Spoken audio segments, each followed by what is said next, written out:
There are 5 steps to take the perfect first touch on FC25.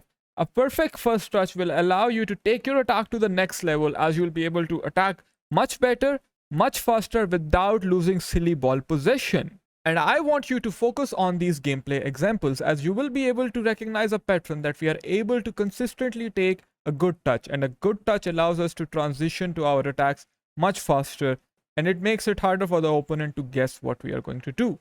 This is how most FC25 players take touches, and this is how their touch looks like, right? And I'm sure you can relate. Guys, the first thing you need to stop doing in order to have the perfect first touch is to stop holding the R2/RT button on the first touch. See how heavy that touch is, and it is because I'm holding the sprint button. Most FC25 players are holding the R2 button as it is a part of their subconscious mind. It is muscle memory at this point. You have been playing the game for years and you're just used to of always having that finger on the R2/RT sprint button. You need to stop doing it, because when you are sprinting, see, you're not having a ball contact. It means the ball is further away from your feet. And if it is further away from your feet, you cannot pass, you cannot dribble, basically you cannot do anything on the ball. As opposed to something like this. You see how close the ball sticks to our feet? And of course, there are several dribbling modifiers that will make your first touch even better, that I will discuss in a while. Now that we know we are not supposed to hold the R2 button on the first touch, the second step to take the perfect first touch is to make sure that you're always taking a touch towards the empty space. With your left stick, you can determine where your player will face on the first touch, okay? When most FC25 players take the touch wherever without even thinking twice. Guys, you have to consciously aim the left stick towards the open space. See, I'm going to pass the ball to Mbappe and take a touch towards the empty space. Most of the FC25 players take touch like this, towards the opponent, not away from the opponent. Even before the ball comes to me, I am pointing the left stick towards Smith. Why? Because that's where I want to pass the ball. And if I take the left stick touch like this, and then try to adjust my left stick towards Neymar or Smith, I am taking more time on the ball. That will make my attack slower. And it is also going to give the opponent a chance to win the ball back from me. Guys, be conscious of where you are pointing the left stick on the first touch. See, and here again, I have to make a decision. Where do I point my left stick? Many players would just point it like this. The center back will get the ball off of you. Here is the empty space. So you're going to take a touch towards the empty space. Of course, it will allow you to transition from midfield to attack faster. We do exactly that. We play a first time pass and now we are through on goal. The third thing is to make sure that you are holding the L1 button on the first touch. Not every time, but most of the times, especially when you are under pressure. And this year, you can combine it even with the speed boost, which is absolutely overpowered, like I'm going to show you. But see, guys, hold L1 on the first touch. It makes sure that the ball sticks closer to the feet of your player. That is what we want, especially under pressure. Then we have the shielding technique, where we hold L2/LT on the first touch and our player protects the ball actively. This kind of first touch was really popular in the previous games. But even this year it is good, especially if you have someone with high physical attributes. And if you're being pressed, remember, hold L2. Now you might ask me, what should we choose, L1 or L2? Again, it depends on the situation. But if you're really under pressure and there are 3 guys around you and you have someone like Tchouaméni, hold L2. If you have, let's say, someone like Junior, hold L1 because he is more agile as compared to his physicality. All right, this is what we want from him. He can maneuver quickly. You can also hold the control sprint modifier on the first touch, which is R1, RB, and then exit towards a certain direction. Don't hold, because if you will hold, he will do a dummy. You just slightly press the R1, RB button and then point the left stick in the direction you want to control sprint towards. It is really good if you have only a pocket of space to work with.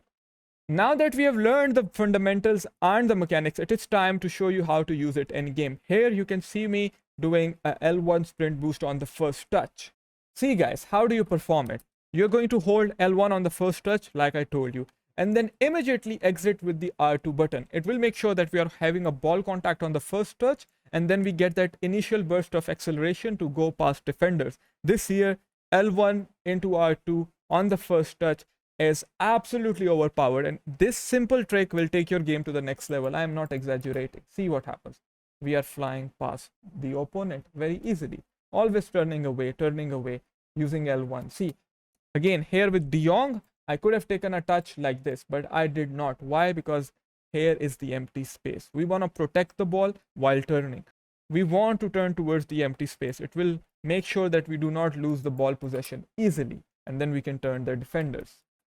You can also combine the first touch with the skill move. As you can see, I have taken a touch towards the empty space and I am immediately performing a step over. I could have performed an L1 speed boost over here as well, but you can combine it with skill moves as well. Set up your first touch in a way that you are able to do something afterwards. If you are able to make a pass, that is good. If you are able to do a skill, that is good. But if you just take a stupid touch without any thought, then it is wrong. Always turning away and using R1. Here with Rodman, we take a touch towards the empty space, then pass the ball to Swanson. L1 first touch speed boost is game changing.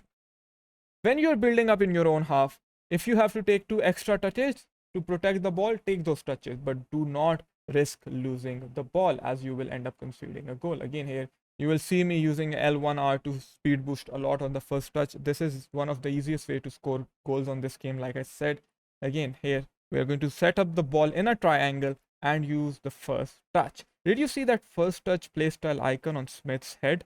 EA has added new animations for first touch playstyle plus this year.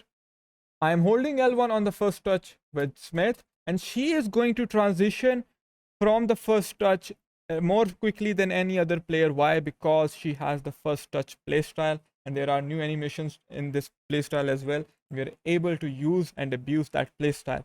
This playstyle is going to be really overpowered this year. Here I will take a normal left stick touch towards the empty space with Smith, but because of how good she is, just see, she's able to turn the defender so easily. This is the advantage of learning how to take the perfect first touch. Watch this example again, as it is absolutely overpowered and you need to learn this kind of first touches in and around the box as well. Once again, with Rashford, we accept the ball towards the empty space and accelerate with the L1 R2 speed boost. Again, taking a touch towards the empty space, we see that we have the space. We hold with the L1, we wait, we go into the step overs. Again, seeing how the opponent reacts, L1 R2 sprint boost again, a ball roll, we go down and see. With Rodman, we take a touch towards the empty space and we get unlucky. Now that you have learned how to take the perfect first touch on FC25, check this video out here to master left stick dribbling.